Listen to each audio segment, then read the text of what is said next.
एक माँ ने बेटे को पढ़ाया लिखा, जिन बेटों के लिए जान देती हो ना, उसने पढ़ाया लिखाया सब कुछ किया अपने बेटे को। उसने एक सपना देखा, मेरा पति तड़प तड़प के मरा है, किसी और का पति तड़प तड़प के ना मरे। उस माँ ने सोचा मैं अपने बेटे को पढ़ा लिखा कर बहुत बड़ा डॉक्टर बनाऊंगी। लेकिन डॉक्टर बनाना बच्चों का खेल नहीं है। आज के समय करोड़ों रुपए लगते हैं तब जाकर कोई डॉक्टर बना करता है। जीवन भर की कमाई लगाना पड़ती है तब एक व्यक्ति डॉक्टर बन के खड़ा होता है। मान्यवर, आपसे मेरा निवेदन है, उस माँ ने कहा मैं करूंगी। पति की मौत के बाद उस माँ ने अपने गहने बेच दिए, उस माँ ने अपना सब कुछ न्यौछावर कर दिया। मेरा बेटा डॉक्टर बन जाए, डॉक्टर बन गया, ये बुरे दिन खत्म हो जाएंगे। माँ ने सब कुछ बेच दिया बच्चे के लिए। दूसरे के घर में काम करने लगी, कपड़े धोने लगी, बर्तन मांजने लगी। जो भी पैसा मिलता बेटे को भेज देती, खुद रूखी सूखी रोटी खाकर जिंदगी गुजार लेती। बहुत पढ़ाया लिखाया, माँ ने अपने बेटे को डॉक्टर बना दिया। इतना बड़ा डॉक्टर, शहर में उसका नाम हो गया। एक दिन माँ बीमार पड़ गई। जैसे ही माँ बीमार पड़ी तो गांव के लोगों ने कहा कि माँ, तेरा बेटा इतना बड़ा डॉक्टर है, तू जाके इलाज क्यों नहीं कराती अपने बेटे से।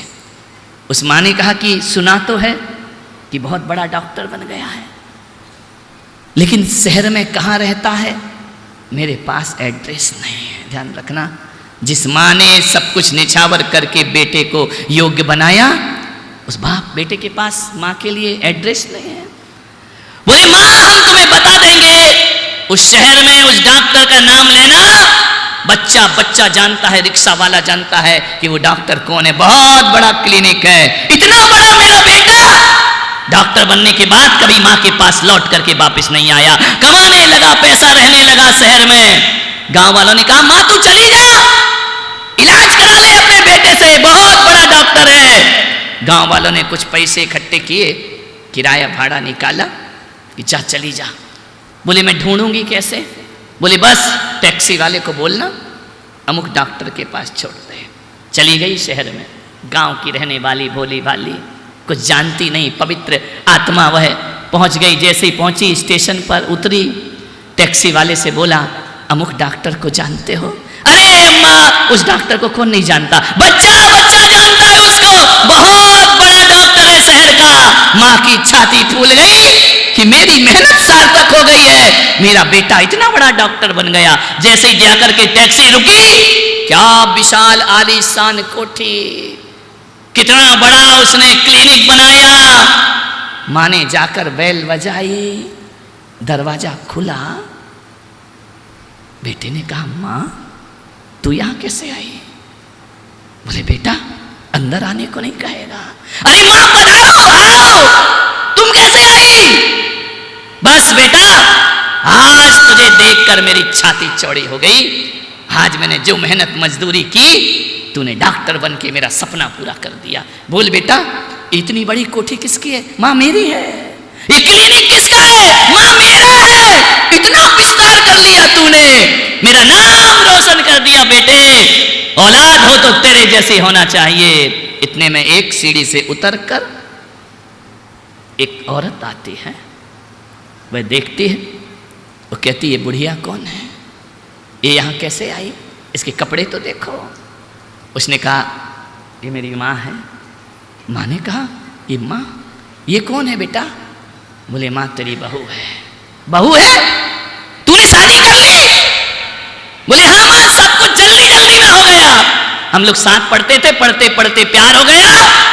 अब इतनी जल्दी में करना पड़ा ना मम्मी कि हम तुम्हें खबर नहीं दे पाए।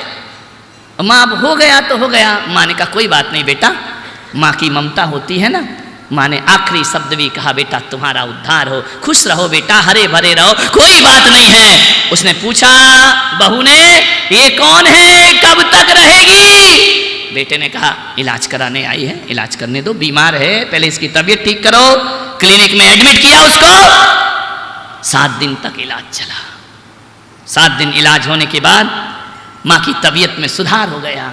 मान्यवर, मैं नहीं कहता कि माँ की तबीयत में दवाइयों से सुधार हुआ, बेटे की तरक्की से माँ स्वस्थ हो गई, बीमारी से मुक्त हो गई। ध्यान रखना, बेटे को देख देख कर आनंद से भर गई, पॉजिटिव थिंकिंग आ गई उसके अंदर, एक ताकत पैदा हो गई, पावर आ गई, मेरा बेटा इतना बड़ा डॉक्टर है। जब माँ ठीक हो गई ना तो बेटे ने कहा, माँ देख मैंने तुझे ठीक कर दिया, अब तो पूरी तरह से स्वस्थ है। हाँ बेटा, अब मुझे कोई दर्द नहीं, कोई बीमारी नहीं, कोई तकलीफ नहीं। तो बेटे ने कहा, माँ अब एक काम कर। बोले, बोल बेटा क्या करना है? अब तू गांव वापस चली जा।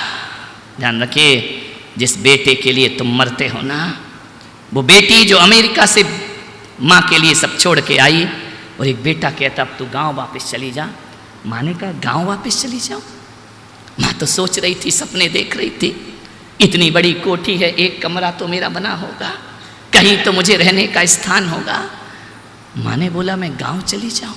हाँ माँ, तो पूरी तरह से ठीक है, कोई तकलीफ नहीं है, तू बहुत अच्छी है, जब भी बीमार हो मुझे याद करना, अब तू जा गांव में रह।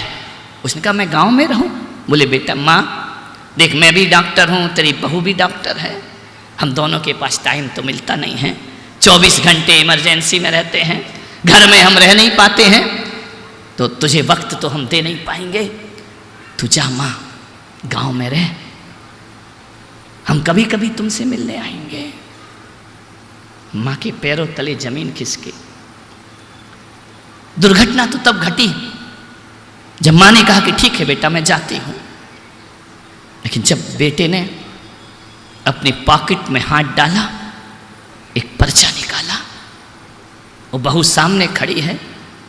बेटे ने कहा, माँ 7 दिन तू अस्पताल में रही, उसका बिल चुका देना, जो मैंने तुझे दवाइयाँ दी उसका बिल चुका देना, जो मैंने डॉक्टर्स तेरी जांच में बुलाए उसका बिल चुका दे माँ, फिर चली जाना। सोचिए, ऐसे दृश्य तुम्हारे सामने कभी भी आ सकते हैं मेरे भाई, ये कहानी मत समझो, ये घरों से बाहर निकलो, देखो हम लोग सड़कों पर घूमा करते हैं, हमें मालूम है जिंदगी क्या हुआ करती है। ध्यान रखिए, तुम तो अपने कमरों में बंद रहा करते हो, तुम तो अपनी कार में घूमा करते हो, जिंदगी क्या है घरों से बाहर निकल के देखिए। ऐसे ऐसे केस हमारे सामने आते हैं मान्यवर। अदालतों में तो केस बाद में जाते हैं, संतों के दरबार में दुख के केस सबसे पहले आया करते हैं। उसने कहा कि महाराज मेरे बेटे ने कहा कि तुम जाओ, ये बिल चुका कर जाओ।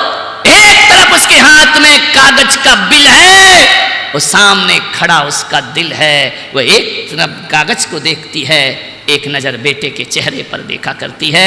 मैंने तुझे डॉक्टर बनाने में सब कुछ लगा दिया पागल, तेरे लिए सब कुछ कर दिया, आज बेटा बिल मांगता है। मैं आपसे निवेदन कर रहा हूं, ये बिल नहीं है, ये तुम्हारी वसीयत भी हो सकती है। ध्यान रखना, बेटियों ने कभी बाप से वसीयत नहीं मांगी, जब भी मांगी है बेटों ने वसीयत मांगी है, औलाद ने वसीयत मांगी है, लड़कों ने हिस्सा मांगा है, बेटियां कभी हिस्सा नहीं मांगा करती है। वह तो कहती है कि पापा हम तुम्हारी जिंदगी के हिस्से हैं, इससे बड़ा हिस्सा हमें कोई और नहीं चाहिए। ध्यान, बेटों ने हिस्से मांगे हैं, ध्यान रखिए। उस माँ ने कहा बिल मांग रहा है, एक तरफ बिल को देखती है, एक तरफ अपने दिल को देखती है। मैं आपसे कहता हूं हिंदुस्तान के बेटों से, तुमने दवाई का, तुमने अस्पताल का बिल मांग लिया, 8 दिन रहा ना, यदि कोई माँ एक पर्चा तुमको पकड़ा दे कि मैंने तुम्हें 9 महीने पेट में रखा है, उस बात का मुझे बिल चाहिए, ध्यान रखिए, तो तुम्हारी तिजोरी में इतना पैसा है। यदि कोई बेटा, कोई माँ कह दे मैंने तुझे दूध पिलाया है, उसका बिल चाहिए। कोई माँ कह दे मैंने तेरे लिए रातें बर्बाद की है, उस बात का बिल चाहिए।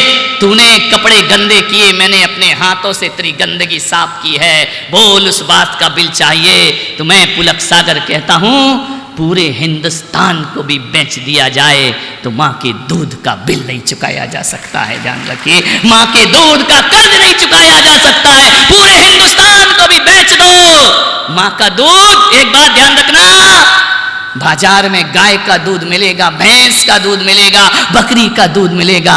हिंदुस्तान अभी इतना गिरा हुआ नहीं है कि यहाँ माँ का दूध बिका करता हो। ध्यान रखिए, माँ का दूध बाजारों में ऐसी निकम्मी औलाद जो अपने माँ बाप से दौलत मांगा करते हैं, जो अपने माँ बाप से पैसों के लिए नजर रखते हैं।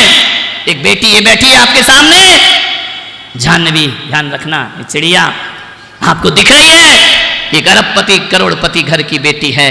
मान्यवर, ये वो बेटी है, यदि इसके अंतरंग से जानोगे, पहचानोगे, बात बहुत छोटी है, बात बहुत बड़ी है।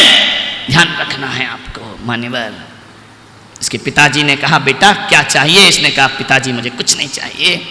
बेटे कहते हमको सब कुछ चाहिए। ध्यान रखना है, तुम्हारा तो तुम्हारा है, हमारा तो हमारा है, जो दूसरों का है वही भी हमारा हो जाना चाहिए। मान्यवर, जिन शरणम में घटना घटी, एक बहुत सुंदर धर्मशाला इस बेटी ने बना के दी, डिजाइन की, सब कुछ किया। जब नाम लिखने का वक्त आया, मैंने उस पर नाम लिखवा दिया जाह्नवी धारीवाल। कुछ नहीं बोली मेरे से, आई देखी, मैं समझ गया कि इसका मन लग नहीं रहा है। घर जाकर उसने अपनी माँ से कहा कि माँ, ये नाम मिटना चाहिए, मेरा नाम नहीं होना चाहिए। नाम के लिए लोग अपने माँ बाप से लड़ा करते हैं। उस बेटी ने कहा कि नहीं, मेरा नाम नहीं होना चाहिए। बहुत समझाया कि नहीं, मैंने कहा नहीं। उसने, माँ ने कहा कि महाराज की खुशी है। बोले महाराज की खुशी सराखों पर है, लेकिन मेरे नाम से कुछ नहीं बनना चाहिए। यदि धर्मशाला में नाम रहेगा, सेठ रसिक लाल धारीवाल का नाम रहेगा। ध्यान रखना, और किसी का नाम वहां पर नहीं आएगा। मां तूने किया है, तेरा नाम होना चाहिए, लेकिन मेरा नाम नहीं होना चाहिए। नाम लिख चुका, कलर हो चुका, मचान हट गई। मुझे निर्णय लेना पड़ा कि बेटी अपने पिता के लिए सब कुछ कुर्बान कर रही है। रातों रात नाम मिटवाया मैंने। जाह्नवी धारीवाल ने वो करके दिखाया। ये सौभाग्य, 14 साल की उम्र में उस लड़की ने राजगृह में जो 500-500 रुपये कलेक्शन करके करोड़ों रुपए का कलेक्शन प्रदान किया। बेटियां ऐसी हुआ करती हैं, ध्यान रखिए, जो अपना नाम नहीं अपने पिता का नाम चाहा करती हैं। और औलाद वो होती है, लड़के वो होते हैं जो जीते जी बाप की दौलत पे अपना नाम लिखवाना सोचते हैं। मान्यवर, मैं आपसे निवेदन करता हूं, ऐसे भी बेटे होते हैं जो कहते हैं पापा गए, उनकी बात उनके साथ गई, हमको उनसे कुछ लेना देना नहीं है। और एक बेटी वो होती है जिसकी सांस में पिता बसा करते हैं, जिसकी धड़कन में पिता बसा करते हैं। मान्यवर, एक आदर्श परिवार के रूप में मैं इन्हें देखा करता हूँ। बहुत कुछ और भी उसके जीवन की यदि घटनाएं बताई जाए तो घंटों में प्रवचन करो, इस परिवार की घटनाओं की पूर्णता नहीं हुआ करती है। मान्यवर, पुनीत एक ऐसा बेटा जो, ध्यान रखना, अपनी तमाम ऊंचाइयों को प्राप्त करने के बाद भी छोटी मां अकेली है। पहले जाह्नवी साथ थी, अब पुनीत साथ है। उस मां के दोनों हाथ बन करके रह रहे हैं। आदर्श लोग हैं, इन पर गर्व होना चाहिए। ध्यान रखिए, मैं आपसे इतनी निवेदन करता हूं, लड़के की तरह लड़कियां पैदा होती हैं, फिर भेदभाव नहीं होना चाहिए। आज रक्षाबंधन है, मैं आपसे चाहता हूं कि आज मुझे हाथ उठाकर नियम दिलाओ, नियम दो, नियम लो। वो सासू, वो बहू, वो पति आज नियम ले हाथ उठाकर, हम जानबूझकर अपने घर में गर्भपात के लिए किसी को मजबूर नहीं करेंगे। ध्यान रखिए, हाथ उठा करके नियम दिलाइए। बेटी पढ़े, बेटी बढ़े, केवल बोलने से कुछ नहीं होता है, गर्भपात नहीं होना चाहिए। मान्यवर, जिन जिन लोगों ने हाथ उठाए हैं ना, उन लोगों के हाथ पे पुलक सागर ने नहीं, ऋषभदेव ने आज राखी बांधी है तुम्हारे हाथ पर। जाने अनाथ बेटियों के घर बसाओ। जो माँ बाप गलती कर गए हैं, बेटियां अनाथ आश्रम में हैं, उनके घर बसाओ। सोशल काम करना है ना, ये सब दुनिया भर के कंबल बांटते हो, पानी बांटते हो, प्याऊ लगाते हो, फिर जाओ। कितनी बेटियां हैं जो कोठों पर जा रही हैं, आज कितनी बेटियां हैं जो बियर बार में जा रही हैं, होटलों में जा रही, रेस्तरां में जा रही हैं। कौन करेगा इनके जीवन का उद्धार? मान्यवर, इन बेटियों के घर बसाने का प्रयास करिए। और एक अनाथ बेटी का घर बसा दिया, मैं कहता हूं तुमने एक भगवान का मंदिर बना करके निर्माण कर दिया। ध्यान रखना। बेटियों से कहूंगा, घर टूट रहे हो, बिखर रहे हो, नहीं, किसी का घर मत उजाड़ो, किसी का घर मत बिखेरो। टूटते हुए घरों को जोड़ने का प्रयास करो मेरे भाई, टूटते हुए घरों को बसाने का प्रयास करो मेरे भाई। चंद दिन की जिंदगी है, 4 दिनों की जिंदगी है, तकरार में मत बिताओ। सांसों का कोई भरोसा नहीं, प्यार में बिताओ। ध्यान रखना है, जिसके घर में लड़कियां नहीं है, आज नियम ले ले, हमारे यहां भले लड़की ना हो, लेकिन हम अपने जीवन में एक बेटी का कन्यादान जरूर करेंगे अपने जीवन में। ध्यान रखिए, जहां कहीं भी ऐसी बेटियां जिनके माँ बाप ना हो, कन्यादान करिए, उनका ध्यान रखिए, उनका घर बसाइए, तो जीवन सार्थक होगा। बहुओं को परेशान मत करो, सासुओं, उस बहुएं भी सासुओं को परेशान मत करें, नहीं तो बहू बड़ी खुश हो रही कि आज सासू सुधर गई। ध्यान रखना। मान्यवर, हर बेटी अपने भाई को संकल्प दिलाए, आज रक्षाबंधन पे गिफ्ट नहीं चाहिए, उपहार नहीं चाहिए, खेल खिलौना में क्या रखा है। संकल्प दिलाना अपने भाई को कि मेरे भाई, मम्मी की और पापा की सेवा मरते दम तक करना, ये राखी बंधाने का उपहार होना चाहिए। और वो लड़का भी बेटी से बोले, बहन से, कि जितना तू अपने मम्मी पापा को बोल रही है ना, उतने अपने सास ससुर की भी सेवा करना। ये सबसे बड़ा रक्षाबंधन पर्व हुआ करता है। ध्यान रखना। दोनों संकल्प ले ले कि हमारे घरों में बड़े बुजुर्गों की आंखों में हम आंसू नहीं देंगे। असली रक्षाबंधन वो होता है। आज के दिन 700 मुनियों का उपसर्ग दूर हुआ। एक विधर्मी ने 700 मुनियों को एक बाड़े में जला दिया, अग्नि लगा दी, उपसर्ग किया। 7 दिन तक उपसर्ग हुआ। कोई विष्णु कुमार मुनि आते हैं और उनका उपसर्ग दूर करते हैं, और उपसर्ग दूर करने से, साधुओं की रक्षा करने से आज का दिन जैन धर्म में रक्षाबंधन पर्व के रूप में मनाया जाता है। ध्यान रखिए। मान्यवर, आपसे यही आग्रह है, इस धरती को स्वर्ग बनाने का प्रयास करो। स्वर्ग हम और आप मिलकर ही बनाएंगे। आप सबने सुना, अनुग्रहित हो।